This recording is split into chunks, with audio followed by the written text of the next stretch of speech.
détester avoir des fourmis dans les jambes. Il ne doit pas détester fourmiller d'idées. Il me regarde en se tenant la tête, comme moi, on se tient la tête tous les deux. Il ne doit pas détester s'intéresser à la position de la fourmi dans le Kama Sutra, si elle existe. Je ne sais pas. Vous savez, Bernard Werber, si la position de la fourmi existe dans le Kama Sutra? Je pense pas. Non, ça serait bizarre. Je connais pas toutes les positions du Kama Sutra. Il Désolé. Déjà, il rougit. Il ne doit pas détester Bernard Werber, puisque j'ai dit son nom, voir des mandibules dans nos pauvres mâchoires humaines. Il s'agit, vous l'aurez compris, de cet auteur qui a révolutionné d'une certaine manière l'écriture, en tout cas les livres, qui a fait un gros succès dès le départ avec les fourmis.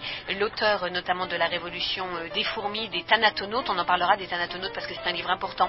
Également auteur du Jour des fourmis et auteur du livre secret des fourmis. Tout ceci dans le désordre.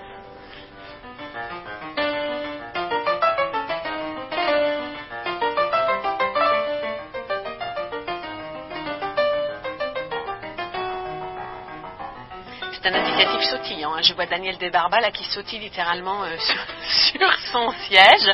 C'est indicatif, mais tout le monde en joue. Alors Bernard Werber, c'est un garçon inattendu, un grand garçon inattendu qui est traduit en 24 langues. Ça, c'est absolument fou. Votre premier livre, vous l'avez publié à quel âge, Bernard Werber? J'avais 28 ans. 28 mais ans. J'ai mis 12 ans à l'écrire. J'ai commencé à l'écrire à 16 ans. Oui. J'ai réécrit jusqu'à ce que j'atteigne quelque chose de satisfaisant. Qu'est-ce qui s'est passé dans votre vie? Pourquoi vous êtes intéressé aux fourmis à ce point-là et à 16 ans? J'en sais rien. Je crois que surtout j'avais envie d'écrire une histoire qui ne ressemble pas à tout ce qu'on trouvait dans les livres. Je crois que c'était surtout une volonté de nouveauté, avant d'être une volonté de s'intéresser aux fourmis. Je dirais presque, ça va peut-être décevoir certains de vos auditeurs, mais les fourmis, c'est pas l'élément important. Ce qui était intéressant, c'était de montrer qu'il y a des choses auxquelles on ne fait pas attention, qui sont très intéressantes, comme par exemple les fourmis. Ou les doigts humains aussi. Oui, mais j'aurais pu parler des étoiles, j'aurais pu parler des paramécies. À la limite, c'est juste un prétexte pour montrer que le monde dans lequel on vit est vraiment un monde merveilleux et que c'est notre capacité d'y faire attention qui est importante. Et en montrant que les fourmis sont une civilisation totale et un monde qui nous entoure et un monde aussi sophistiqué et intéressant que le nôtre, je voulais surtout montrer que toute la nature en fait est passionnante et c'est juste notre capacité à nous émerveiller. Vous aviez des fourmis chez vous quand vous étiez petit? Longtemps j'ai essayé de faire des petits élevages, mais c'est catastrophique. Pauvres parents. J'ai dû massacrer aussi des artémias, toutes sortes de... C'est vrai que quand on est jeune, on a envie de contrôler la vie. On se dit, tiens, je vais faire un petit pot et je vais mettre la vie à l'intérieur. Et en fait, c'est une volonté de mégalomanie. On se dit, on contrôle un petit monde. Et vous aviez réussi à faire une fourmilière? Non, bien plus tard, j'y suis arrivé, mais c'est un professionnel en installation de fourmis qui est venu m'installer une grande fourmilière. Chez vos parents aussi? Non, là je vivais seul. Heureusement. Et en fait, ça demande énormément de soins.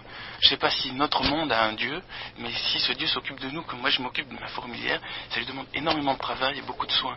Et c'est ça, c'est-à-dire, en regardant la fourmilière, je me suis dit, tiens, s'occuper d'une dimension inférieure, c'est un gros boulot. Et c'est au-dessus, en tout cas, de mes moyens. Donc j'ai remis la fourmilière en liberté.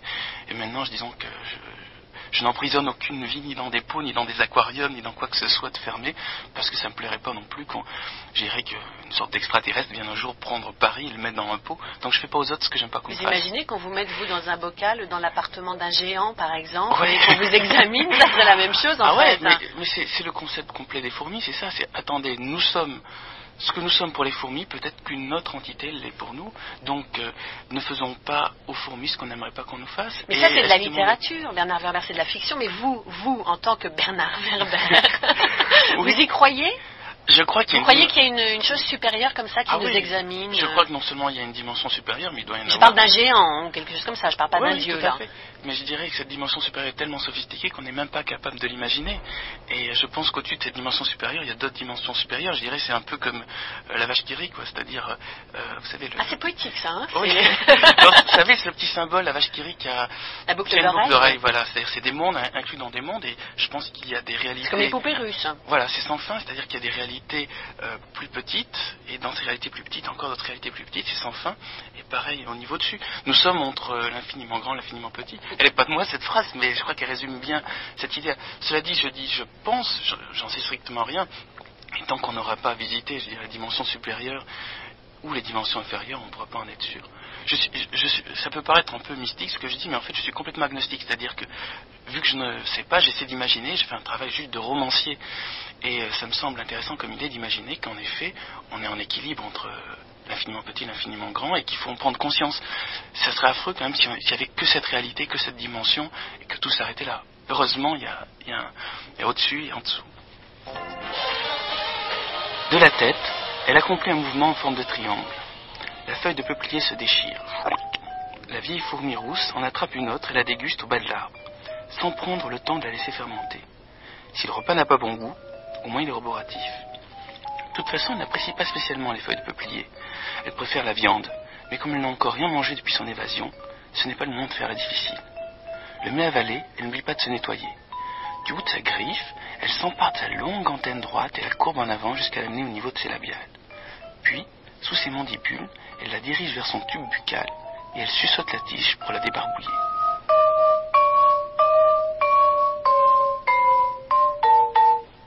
Quel petit ton doux. Bernard Werber, vous avez fait un petit pchit à un moment aussi. Vous aimeriez bien faire des bruits, bruiter vos livres? Ah oui. Quand je regarde des films, je fais très attention à la bande-son, le bruitage, parce que c'est toute une dimension inconsciente. C'est-à-dire c'est ce qui passe sans qu'on s'en aperçoive. Ça m'intéresse beaucoup.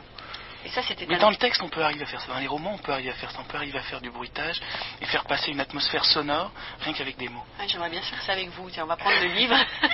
La Révolution des fourmis, c'est un extrait d'ailleurs que vous venez de lire. C'est paru chez Albin Michel en 97, d'ailleurs, cette année. Et on est encore dans les fourmis. Alors, on ne va pas parler des fourmis pendant 1 heure, parce que je pense que ceux qui écoutent cette émission vous connaissent bien. Vous êtes vraiment très très connus pour les fourmis. Parfois même, on dit je reçois Bernard Werber. Qui? Bernard Werber. Tu sais, les fourmis. Ah oui, les fourmis, je connais. J'aimerais qu'on parle de votre inspiration, de votre autre inspiration. En fait, c'est une veine un petit peu différente. Par exemple, Les Thanatonautes, qui est paru en 94, c'est ça. Les Thanatonautes voyagent dans l'au-delà. Alors moi, ça m'a complètement séduit, ce thème, cette idée, ce voyage, parce que c'est autre chose. On découvre un autre Bernard Werber. Vous vous intéressez à la philosophie, à l'histoire des religions. Oui, en fait, je m'intéresse au monde inconnu. C'est-à-dire, à l'époque de Jules Verne, ce qu'on ne savait pas, c'est ce qu'il y avait au fond des mers ou ce qu'il y avait sur la Lune. Maintenant, on sait ce qu'il y a au fond des mers, on sait ce qu'il y a sur la Lune. Mais par contre, on ne sait pas ce qu'il y a après la mort. Donc, c'est la prochaine limite de notre savoir. Et je trouvais un peu dommage que cette frontière ne soit confiée justement qu'à la religion, ou alors qu'à des gens qui disent voilà, il y a des near-death experience, et on est dans le domaine de la croyance. Et je dirais que ceux qui disent je crois qu'il y a un monde après la mort, ce sont des imbéciles, et ceux qui disent je crois qu'il n'y a pas de mort après, il n'y a pas de monde après la mort, sont aussi des imbéciles. On n'en sait rien. Donc vu qu'on n'en sait rien, il ne faut pas croire, il faut proposer des hypothèses. Et proposer des hypothèses, c'est le travail du romancier. Donc j'ai essayé d'imaginer, à partir de la lecture des textes anciens, qui eux ont l'air de parler de ça, je dirais d'une manière mythologique, donc romanesque, d'imaginer comment pourrait être ce monde après la mort, et d'imaginer les techniques, je dirais, scientifiques qui nous permettraient d'explorer ce monde, mais comme on découvre l'Amérique, comme on découvre un nouveau continent, c'est-à-dire normalement, sans tout ce côté religieux, lourd, qui vous dit vous devez y croire, sinon vous allez être maudit, ou n'y croyons pas parce qu'on ne pourra jamais le vérifier. On n'en sait rien. Donc c'est le domaine de l'hypothèse. S'intéresser à l'inconnu, s'intéresser à la mort, s'intéresser au monde des fourmis, en tout cas tel que vous l'imaginez, Bernard Werber, donc c'est un petit peu inconnu aussi, on ne sait pas ce qui se passe dans leur tête en fait. C'est des dimensions qui pour l'instant sont inexplorées. Mais vous, ça vous rassure? Vous avez peur par exemple de mourir? Le fait d'avoir écrit le livre... Le fait d'avoir écrit Les Thanatonautes m'a complètement mis à l'aise par rapport à la mort. C'est-à-dire, je n'ai pas peur de mourir. Ce qui me gêne, c'est la maladie, la déchéance, la vieillesse. Mourir. Vous avez peur du mourir et non de la mort, c'est ça? J'ai peur de redescendre, si vous voulez. Mais le fait de ne plus être là en tant qu'humain, ça n'a aucune importance. Je veux dire, je ne suis une poussière, un grain de sable. Je ne suis qu'une fourmi. Même moins que ça. C'est-à-dire que à la vitesse où va l'univers, je meurs, quoi. Je ne suis pas quelqu'un d'important, et le fait que je disparaisse n'est pas grave. En tout cas, moi, ne me préoccupe pas. Ce qui est gênant, je veux dire, c'est comment je vais vivre. Le final, ça se peut que je le vive mal. Mais en tout cas, le fait d'avoir écrit Les Thanatonautes m'a mis complètement à l'aise par rapport à la mort. Et pourquoi vous êtes revenu aux fourmis après, alors? Parce que vous avez réécrit un livre sur les fourmis après Les Thanatonautes. Parce que Les Thanatonautes n'a pas trouvé son public, c'est-à-dire qu'à la sortie du livre, il y a eu un bouche à oreille qui a fonctionné, mais qui n'a pas fonctionné dans les médias, c'est-à-dire que je n'ai pas pu signaler que ce livre existait. Oh. À part chez vous, Ah bon. Brigitte. J'allais être très vexée, là. Non, c'est une exception, et donc je me suis dit, bon, visiblement les gens ne sont pas prêts encore à lire quelque chose d'aussi, je dirais, bizarre, en tout cas qui sort de l'ordinaire, donc on va faire passer le même message, mais à travers des choses plus connues, à savoir donc les fourmis. Et la révolution des fourmis, en fait, malgré son titre, n'est pas un livre sur les fourmis, mais un livre sur les révolutions. Et ce que j'essayais de montrer, c'est que comment arriver à renouveler notre société qui me semble actuellement un peu bloquée, et on a deux choix, c'est-à-dire l'immobilisme ou la marche arrière. Donc j'ai essayé de réfléchir comment aller en avant, et pour aller en avant, j'ai essayé de voir toutes les révolutions du passé, et de voir pourquoi elles ont échoué, et qu'est-ce qu'on peut faire pour qu'elles réussissent. Ça vous fait mal, Bernard Werber? Vous avez une petite blessure, je dis bien une petite blessure, quand vous vous rendez compte qu'un livre qui n'est pas sur les fourmis ne marche pas très bien. Ça vous pose un problème? Je suppose que ça vous pose un problème. Ah oui, non, j'ai vécu très mal, surtout que dès le moment où le livre est sorti, c'est une entité autonome, c'est comme un enfant. Et de voir qu'il n'a pas... entre guillemets, ce que je pensais qu'il méritait, ça m'a... Il ne rencontre pas le public. Et en plus, ce qui m'a surpris, c'est-à-dire qu'il a rencontré le public alors qu'il est sorti en poche, ce qui voulait dire qu'en fait les gens avaient envie de lire ça, mais que... non, mais c'est pas vraiment important. Ce qui est intéressant, c'est que maintenant, je sais pas, il y a une sorte d'engouement pour ce livre... 3 ans après, et que je ne comprends pas du tout non plus. Je comprends rien du tout à la vie des livres. J'avais même pas prévu que les fourmis d'ailleurs marchent. J'avais écrit ce livre juste pour essayer de m'apprendre à moi-même le métier de romancier. Et maintenant, je dois avouer, chaque fois que je lance un livre, c'est un peu comme un missile. Je ne sais pas du tout où ça va, et je regarde ça. Je suis le premier observateur de leur vie. Vous m'avez apporté une couverture, là j'étais contente. Je dois être la première à la voir. La couverture du livre qui sort chez Albin Michel, le livre du voyage. Je n'ai que la couverture. Il s'agit de quoi? Ça sort au mois d'octobre, je crois. Ça sort le 28 septembre. Le 28 septembre. Alors, Bernard Werber, en 2 mots, dévoilez-nous tout ça. C'est un scoop, vous n'en avez pas parlé encore. Ça ressemble à... Oui, j'en ai jamais parlé. C'est un peu tôt, parce que aussi, c'est un mois avant. Entre nous, vos éditeurs n'écoutent pas. Comment dire? D'abord, c'est un petit livre. D'habitude, je fais toujours des gros pavés, donc là, j'ai fait un livre qui doit faire 90 pages. Et c'est un livre dont le héros est le lecteur, et dont l'action se passe à l'intérieur du livre. Et comment dire, c'est comme un rêve, c'est-à-dire que je propose au lecteur de s'envoler et de traverser les 4 éléments, c'est-à-dire le monde de l'air, le monde du feu, le monde de l'eau et le monde de la terre, et dans chaque élément il y a une rencontre, il y a une expérience, et c'est à la 2e personne singulier, c'est-à-dire c'est écrit sur le ton de tu. Et ce n'est pas le livre de Michel Butor qui vous a inspiré la modification? Non, je ne connais pas ce livre, excusez-moi. Non, mais il y a peut-être d'autres expériences qui ont été faites comme ça, mais sur le coup, je me dis c'est intéressant d'explorer cette nouvelle voie.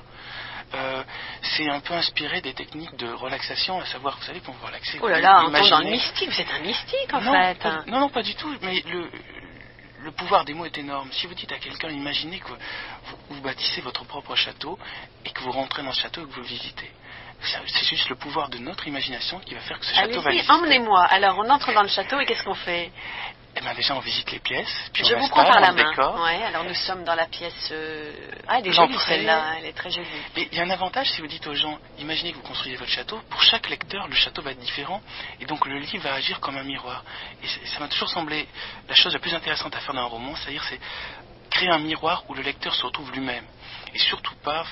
Ce que j'aime pas, c'est les romans où le lecteur découvre l'auteur. On n'a rien à foutre de l'auteur. Ce qui est important, c'est la démarche qu'on a soi-même dans le livre. Moi, j'ai lu des livres qui m'ont complètement bouleversé, et c'est ce que j'essaie de reproduire, c'est-à-dire ce bonheur de se retrouver dans un livre. Bernard Werber, 1 heure, c'est dans un été d'écrivain.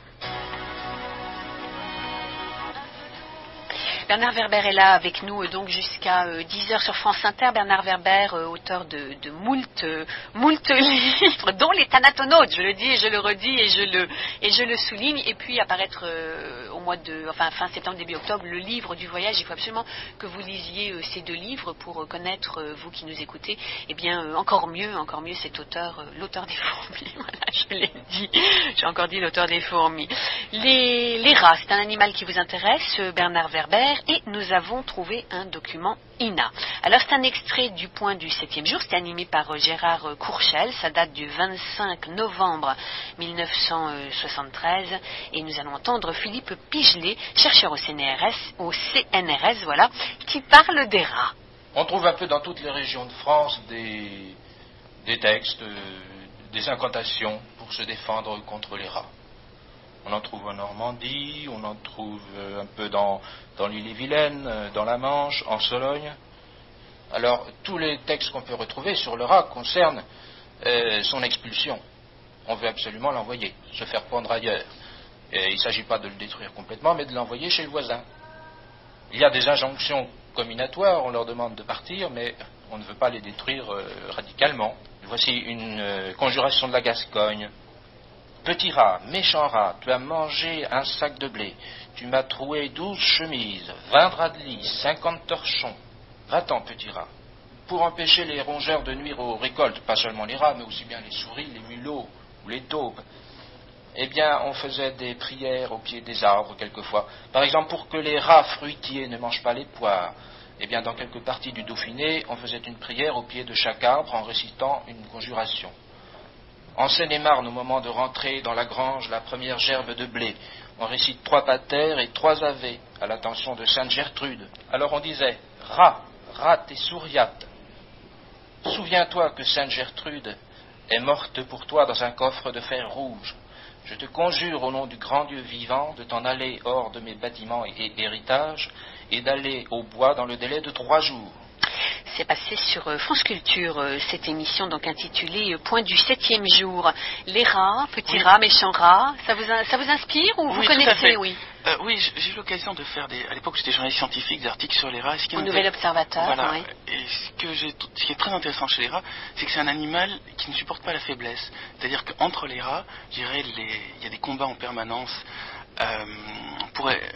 pour définir les rats dominants, et entre eux ils élisent le roi des rats en plus, mais ils éliminent systématiquement les malades, les vieux et les enfants qui sont pas assez dynamiques pour courir. Et je dirais je dirais que l'homme on est entre le rat et la fourmi. Chez la fourmi par contre, il y a une entraide totale et on n'élimine pas, je dirais, les handicapés ou les malades. Et c'est un cas de barbarie, je dirais, chez les rats, une société barbare mais qui fonctionne parfaitement et qui est adaptée en plus, je dirais, au monde des égouts, au monde des souterrains. Et de l'autre côté, les fourmis, c'est une société où au contraire on joue, je dirais, le côté solidarité. Et dans les deux cas, c'est 2 réussites planétaires, 2 animaux planétaires qui réussissent, ces 2 animaux omnivores, et ces 2 animaux en pleine expansion. Mais je crois que c'est mieux si on arrive à ressembler aux fourmis. Oui, il vaut mieux vivre dans le monde des fourmis finalement. Et dans le monde des fourmis, en plus, il y a un avantage, c'est que c'est une société qui est en perpétuelle remise en question, et c'est une société aussi où il n'y a pas cette notion de combat permanent. C'est-à-dire chez les fourmis, par exemple, on s'est aperçu qu'il y avait un tiers de la population qui ne foutait rien, si on peut dire, c'est-à-dire qui traîne, qui ne produit rien, un tiers de la population qui s'active, mais qui s'active à des tâches inutiles ou qui gênent leurs collègues, style creuser un couloir, s'apercevoir que ce couloir bloque un autre couloir, donc on le rebouche. Et en fait, il n'y avait qu'un tiers de la population qui était vraiment productive et qui arrivait vraiment à participer, je dirais, à l'amélioration du niveau de vie général du groupe. Ça fonctionne très bien, c'est-à-dire avec 2 tiers de la population inutile ou en train de se reposer, une société fonctionne parfaitement du moment qu'il y a en permanence cette recherche d'amélioration. Parce que chez les fourmis aussi, une recherche, chaque individu a comme souci principal le bonheur de la communauté. On se rend compte quand même que Bernard Werber, chef éditeur, je le lance sur les rats et il atterrit chez les fourmis. Bon. Non, parce que ça me semble vraiment, on est un équilibre entre ces deux. Et je crois que si on échoue, je dirais, dans l'évolution de l'humanité, on va retomber à un niveau de rat. Ça peut être la 3e guerre mondiale avec une survie de petits groupes, de petites tribus, de petites hordes d'humains qui essaient de survivre dans les décombres. Ou alors, si on arrive à passer dans ce fameux 3e millénaire spirituel, on va tomber dans quelque chose où on va être tous solidaires les uns des autres et où on n'aura plus comme préoccupation notre propre petit nombril, mais peut-être le bonheur aussi de notre entourage. C'est-à-dire qu'on arrivera à intégrer que pour se sentir bien soi-même, on a intérêt à être entouré de gens qui se sentent bien eux-mêmes. Et ça, c'est une notion fourmi, il me semble. Vous vous intéressez à beaucoup de sujets dans la vie de Bernard Werber. Par exemple, à la criminologie. Alors, vous avez fait quelque chose, moi, qui me passionne. J'aurais adoré faire ça, vraiment. Enfin, je sais pas, moi, j'aurais peut-être eu des peurs quand même, ou des phobies, en tout cas. Vous avez fait un institut de criminologie. Oui, parce qu'à l'époque, j'avais monté une troupe de théâtre et on essayait d'adapter des pièces d'Hitchcock. Et par la suite, ça m'a permis surtout d'apprendre à connaître bien le monde policier, parce qu'en fait, le polar, je dirais, c'est la technique de base du roman. C'est-à-dire que les auteurs de polar ne peuvent pas tricher, parce qu'on voit tout de suite, où sont les faiblesses. Et donc, je me suis exercé au métier d'auteur de polar. D'ailleurs, Les Fourmis... ça vient du polar. C'est du polar, oui. Et il y avait cette notion de tenir les gens en haleine et qu'il soit impossible pour le lecteur de découvrir quelle va être la chute, donc quel va être l'assassin ou quelle va être la raison de la mort d'un personnage. Et toute cette dramaturgie autour du polar me semble quelque chose de très puissant, très ancien, et qu'il faut à tout prix utiliser. On peut pas... Je crois qu'on peut plus maintenant, en 1997, faire un roman où on découvre la fin dès le début, et où il n'y a pas de suspense. Et c'est ça peut-être c'est pour ça que ça m'a pris 12 ans d'écrire Les Fourmis, c'est parce que j'ai appris la technique du suspense, la manière de tenir en haleine, page après page, un lecteur, et c'est très difficile. Voilà, et vous avez encore parlé des fourmis, Bernard Werber. Pas fait exprès, je recommencerai plus.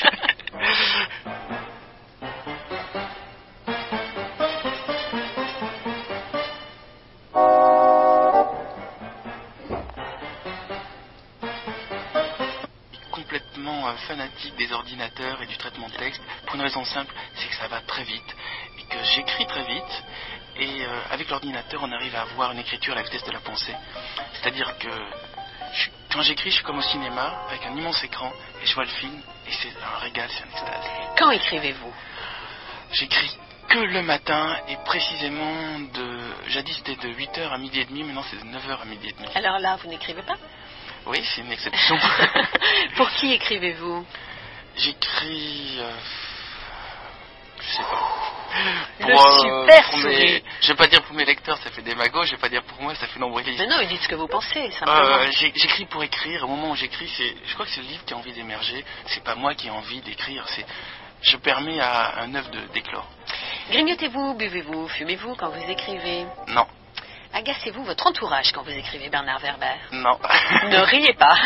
Non, je m'enferme dans une sorte de sas, il y a 2 portes et je suis complètement ailleurs. Répondez-vous au téléphone quand vous écrivez? De moins en moins. J'essaie de filtrer, c'est vrai que c'est une grande discipline, essayer de filtrer, mais j'ai toute la curiosité, je me demande qui m'appelle, et puis je finis par décrocher, mais je vais bientôt arriver à filtrer. Quelle est la différence selon vous entre un auteur et un écrivain? Je dirais... Je préfère le mot auteur qu'écrivain. Le mot auteur, c'est quelqu'un qui a des idées. Un écrivain, c'est juste celui qui accumule les phrases. Ah, ouais, c'est pas mal. Bernard Werber, un nouveau livre, le livre du voyage, c'est paru chez Albin Michel. Vous allez encore avoir beaucoup de courriers. Vous en recevez pas mal, Bernard Werber? Oui, c'est un problème. D'ailleurs, je n'arrive pas, je sais pas, j'entends certains auteurs qui arrivent à répondre à tous leurs courriers, je n'y arrive pas. En plus, je n'arrive pas à zapper sur les gens. C'est-à-dire que si je réponds à quelqu'un, c'est pour m'investir dans cette personne. Pour moi, les gens, c'est pas des copains, c'est des amis. J'ai rencontré plein de gens par le courrier qui sont devenus des amis. Je ne peux pas avoir tous les jours 20 amis différents, et donc je réponds peut-être à 10% du courrier. Et les gens auxquels je réponds, après je les vois, je discute. Oui. Vous êtes ouvert à toute rencontre. Oui, mais c'est que 10%. Mais là, vous avez plein de courriers si je dis ça. C'est-à-dire, je préfère un rapport qualitatif qu'un rapport quantitatif. Et je crois qu'on ne peut pas zapper comme ça, passer juste, on voit un visage et puis au revoir. Je sais que vous recevez du courrier de personnes de tout âge. Je crois que c'est un peu comme Tintin, 7 à 77 ans, les livres de Bernard Werber. Vous recevez du courrier d'enfants, par exemple? Oui. Rarement, peut-être. Non, ce ne sont pas des livres pour les enfants. Beaucoup de courriers d'enfants, et surtout des jeunes qui me font des dessins, des scènes du livre, parce que ils imaginent Ah, c'est très mignon. bien. Ah oui, oui, que ce soit même pour les Thanatonautes, ils voient les gens par exemple qui sortent de leur corps et qui partent à la découverte du pays des morts comme un continent, ils font des dessins. Et il y a aussi une autre chose de formidable, c'est les professeurs qui m'envoient les copies qu'ils font en cours et les dessins des élèves. Et je dois avouer qu'à ce niveau-là, j'ai eu un soutien énorme du monde scolaire. Les profs sont aperçus que c'était un moyen pour les jeunes de leur donner envie de lire des livres. Et souvent, ils font découvrir les fourmis comme premier livre, et maintenant depuis peu, j'espère, les Thanatonautes. Mais ce ne sont pas des livres pour les enfants. Si, en fait, je me donne un mal fou pour que l'écriture soit simple et accessible à tout le monde. Donc c'est aussi pour les enfants. Voilà. Une fois que j'ai fini le livre, je fais une couche de relecture pour enlever tous les mots compliqués, tous les effets de style, tous les effets de manche, tout ce qui participe à faire joli. Je cherche pas à faire une écriture qui soit jolie, je cherche à faire une écriture qui prenne les gens, donc qui soit efficace et qui raconte une histoire. On va voir au téléphone, on l'a, je regarde Eliane, oui, on l'a, il s'appelle Abenamar, c'est un de vos admirateurs fous, je vous en ai parlé un petit peu avant l'émission, moi je ne le connais pas. Il a 13 ans et demi, Abenamar, il a lu évidemment vos livres, et il est là avec nous à l'antenne. Vous êtes là, Abenamar? Oui, je suis là. Abenabar, me dit Eliane, voilà. Abenamar. Abenamar avec un M. Oui. Voilà, alors c'était pour que je me fasse une petite coquille là. Donc c'est fait. Vous êtes content d'avoir Bernard Werber en ligne, ça vous impressionne? Oui, je suis sûre, c'est génial. Alors Bernard, que dire? Ouais, Je suis content d'être en ligne aussi. Voilà. C'est ça? En fait, c'était vraiment... moi, j'ai lu tous les livres. J'ai commencé par La Révolution des fourmis. Ensuite, j'ai lu les deux autres. J'ai relu La Révolution des fourmis. Et je suis arrivée au Thanatonautes. Et voilà, en fait, ça a été vraiment une passion, pratiquement. C'est devenu... pour les fourmis, en fait, je suis devenue... Je suis devenu un fou des fourmis en quelque sorte. Voilà, on va faire un petit jeu là. Je sais que Bernard Werber a très envie de faire de la radio. Alors on va faire un test en direct. Je vous laisse, je sors du studio. Qu'est-ce que vous faites Bernard avec Abenamar? Il a des yeux absolument hallucinés. Je vous laisse. Vous voulez que j'interviewe? Il est avec vous, moi je m'en vais. Bang, je m'en vais. Non, si j'aurais une question à vous poser, c'est est-ce que les Thanatonautes vous a pas trop désarçonné? En fait, c'était au début, c'était assez compliqué à accepter parce que on a tous des principes à propos de la mort Et oui, voilà. Et de tout ça, on a des principes et on ne veut pas les lâcher en quelque sorte. Et pour lire les Thanatonautes, en fait, il faut vraiment repartir en quelque sorte de zéro. Il faut pas se dire c'est pas possible que ce soit comme ça, ou faut pas partir avec des bases. Pas de préjugés en fait. Ouais. Mais vous avez raison, c'est exactement ça. Le problème, c'est qu'on a plein de préjugés sur la mort alors qu'on en connaît strictement rien. Et c'est vrai qu'on peut parler de ce sujet qui semble tabou normalement, comme on peut parler de n'importe quel sujet tabou. Vous êtes en quelle classe? Moi, je vais rentrer en 3e là. Et vous passionnez pourquoi? J'aime tout en quelque sorte. Je me passionne. Bien sûr, j'aime beaucoup les fourmis. J'aime beaucoup lire. J'aime beaucoup la musique. Et en fait, c'est tout. J'essaie de m'intéresser à tout ce qui peut m'apporter des choses nouvelles, quoi. En quelque sorte. Ouais. Je peux revenir?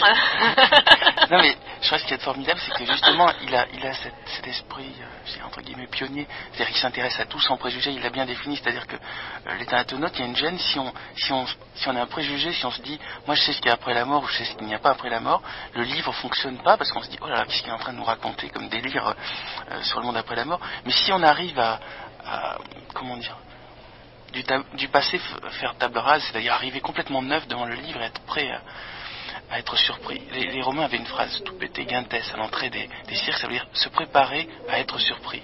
Et en fait, c'est très difficile parce qu'on a tellement de préjugés, on a tout un système de valeurs qui fait qu'on arrive dans les livres avec déjà un a priori. Et ça, c'est dommage. Abenamar, je suis là, je suis revenu. Il s'est bien débrouillé tout seul, d'ailleurs, Bernard. Ça faisait un peu allô Bernard. Non, mais le problème, c'est qu'on parle de moi, donc j'aime pas ça. Mais, moi, je l'aurais bien interviewé sur sa vie. Là, j'aurais interviewé sur lui, mais je peux pas l'interviewer sur lui parlant de moi. Ou alors c'est Ça vous intéresse à Ben Amar, toute l'actualité autour des fourmis, des recherches concernant les fourmis? D'ailleurs, je me demandais bien ce que ça pourrait être, puisque j'ai beaucoup lu de renseignements sur les fourmis, mais j'aimerais bien savoir qu'est-ce qui est vraiment solide, scientifique, maintenant, sur les fourmis en ce moment. Bernard. En fait, ce qui est dans mon livre n'est pas du tout de la science-fiction, c'est la machine que j'évoque qui permet de transformer les phéromones émises c'est-à-dire les odeurs émises par les antennes des fourmis pour les transformer en langage humain est pratiquement faisable. C'est deux machines à coller qui s'appellent le spectromètre de masse et le chromatographe qui transforment les odeurs en signal et donc les signaux en son. Ces machines existent, le seul problème c'est que personne n'a pensé à communiquer avec les fourmis. La plupart des gens qui font des études sur les fourmis donc font des études pour savoir comment les tuer. C'est comme si en découvrant un monde extraterrestre on finance le mode de communication pour une boîte de charcuterie, c'est-à-dire qu'il y a déjà un parti pris qui est on discute avec eux pour les tuer. On a appris de nouvelles choses concernant le langage des fourmis, Bernard? Chaque jour on découvre on décrypte de nouvelles phéromones, mais disons qu'on sait parfaitement dire en langage fourmi deux mots qui sont suivez-moi et allez-vous-en. C'est déjà un début. En gros, je dirais c'est une phéromone d'attirance, c'est une phéromone de répulsion. On ne peut pas dire est-ce que ça va chez vous et la reine est-ce qu'elle pond bien, mais je pense que d'ici je dirais 5 ans on pourra avoir un petit vocabulaire. Le livre du voyage à Ben Amar, hein, ça vous plaît a priori? Qu'est-ce que ça vous dit? C'est le prochain livre. Qu'est-ce que vous voyez dans ce livre? Je peux pas trop en dire puisque justement, imaginez, puisqu'il s'agit d'imaginer. Puisque ça a l'air d'être un voyage, un voyage, on dirait, je sais pas, on pourrait penser que c'est en quelque sorte un voyage initiatique ou quelque chose comme ça. Ouais. Ou en tout cas, moi je suis très impatient de le lire. Je suis impatient qu'il sorte. Il est mignon, hein, Mimi. Oui. Je pense que je l'achèterai dès qu'il sort. Non, mais je pense qu'il va vous l'envoyer, Bernard Werber, là. Hein, et autrement, on se revoit plus, hein, quand même. À Ben Amar, merci d'être intervenu dans cette émission. On continue ensemble avec, évidemment, il s'agit maintenant des questions volées. La première question, elle est signée Jean Lucas. Combien vous avez vendu de livres dans le monde? C'est direct, Bernard Werber. Je vais vous dire, je n'en sais rien. Je crois que sur la France, avec le poche, on doit être autour d'1 million pour les fourmis. On tout mélangé, j'ai jamais fait l'addition. Quelques millions? Oui, quelques millions. Quelques millions. Jacques Chancel. Vous avez une fréquentation du milieu littéraire ou vous vivez totalement en marge? Alors, je sais que c'est une question qui va vous faire faire plaisir. fréquentation? Oui, du milieu littéraire. Non. Et c'est une erreur. Je crois que je devrais justement fréquenter. Je savais que ça vous plairait. De temps en temps, je rencontre quelques écrivains qui arrivent à parler d'autre chose que d'eux-mêmes. C'est toujours un grand bonheur. Mais c'est dans les salons qu'on fait en province où on se retrouve un peu face au public. Et oui, par moments, il y a des instants de grâce, mais le problème de la plupart des auteurs, c'est qu'ils ne parlent que de leur livre. Paula Jacques. Qu'est-ce qu'il y a dans vos lectures quand vous avez 10-12 ans? Quels sont les livres importants? Alors, je vais vous dire La guerre des boutons, Jules Verne, Edgar Allan Poe, et puis Flaubert. Flaubert, je me suis éclaté complètement à Saint-Lambeau, qui est selon moi une sorte de Conan le barbare. Et tout ce qui est cinématographique, c'est-à-dire tout ce qui est visuel, tout ce qui est écriture, où il se passe quelque chose. Paula Jacques, on la retrouve dans un livre, au Mercure de France, je le signale quand même. Paula Jacques qui sort, je ne l'ai pas encore lu le roman, mais je pense qu'on en parlera dans l'émission que j'animerai à la rentrée. Les femmes avec leur amour, c'est le titre, un roman, donc Mercure de France, Paula Jacques. Voilà, autre question? Signé Claude Villers. Dans l'avenir, dans cet avenir, ce futur qui a de l'avenir, vous voyez comment votre métier à vous? Alors, je crois que c'est un métier qui va complètement éclater, de façon, c'est-à-dire il va complètement progresser et évoluer, je l'espère. J'ai l'impression qu'actuellement on vit dans une littérature qui date d'un siècle, et je crois qu'il n'y a pas eu encore d'émergence d'une nouvelle génération de jeunes auteurs, je le regrette. Et je crois que le traitement de texte et les ordinateurs seront pour la littérature ce que la guitare électrique a été pour le rock'n'roll. C'est-à-dire que c'est un moyen d'aller plus vite, plus fort, et de ne pas se perdre dans la forme, et de faire circuler les idées. J'espère une littérature d'idées et non plus une littérature juste de chantilly. On va terminer avec le Cadavrexie. Alors là, vous êtes vraiment privilégié puisque vous êtes le dernier de cette série d'été, Bernard Werber. Vous avez commencé à écrire tout à l'heure pendant le disque, donc vous terminez votre phrase, si vous voulez bien. Les personnes qui étaient avant vous, les auteurs bien sûr, c'était Amélie Nothomb mercredi et puis Christophe Bataille hier jeudi. Alors je vous laisse terminer. Vous n'avez pas besoin vous écrivez vite, hein. Vous n'avez pas besoin de mettre une conjonction de coordination, vous terminez par un point, et puis... Vous avez fini ? Ouais. Ah voilà, donc vous voulez bien me lire ce que vous avez écrit ? C'est pour cela que, 20 ans après ces événements qu'elle fait tout pour oublier, elle ne peut s'empêcher de penser au mot extase chaque fois qu'elle mange du mérou aux aromates.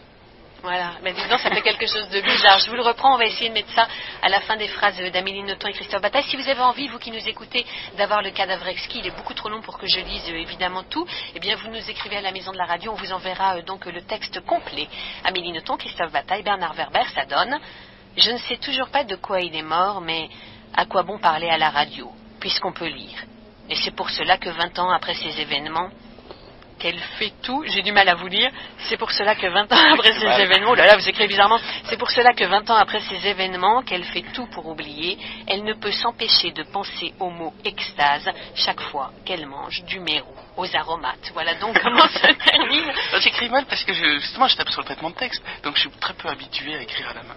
Voilà, et les livres de Bernard Werber, eh bien vous pouvez bien sûr les trouver en librairie. N'oubliez pas le livre du voyage, ça paraît prochainement. Je voulais vous dire également, parlant toujours de livres, que le 3615 France Inter, rubrique revue de presse, eh bien permet de découvrir des textes inédits. Ça peut vous intéresser, Bernard. C'est des textes qui sont écrits à la première personne par les auteurs. Je pense que vous allez être sollicité pour votre prochain bouquin. C'est un service télématique. Le concept est unique et il donne accès également aux critiques parues dans la presse nationale, par exemple, à propos de chaque parution. 3615 France Inter, la revue de presse des livres, rubrique donc, je l'ai dit, revue de presse des livres 3615. Ne l'oubliez pas, si vous avez besoin de ces nouvelles coordonnées télématiques, eh bien vous nous le dites.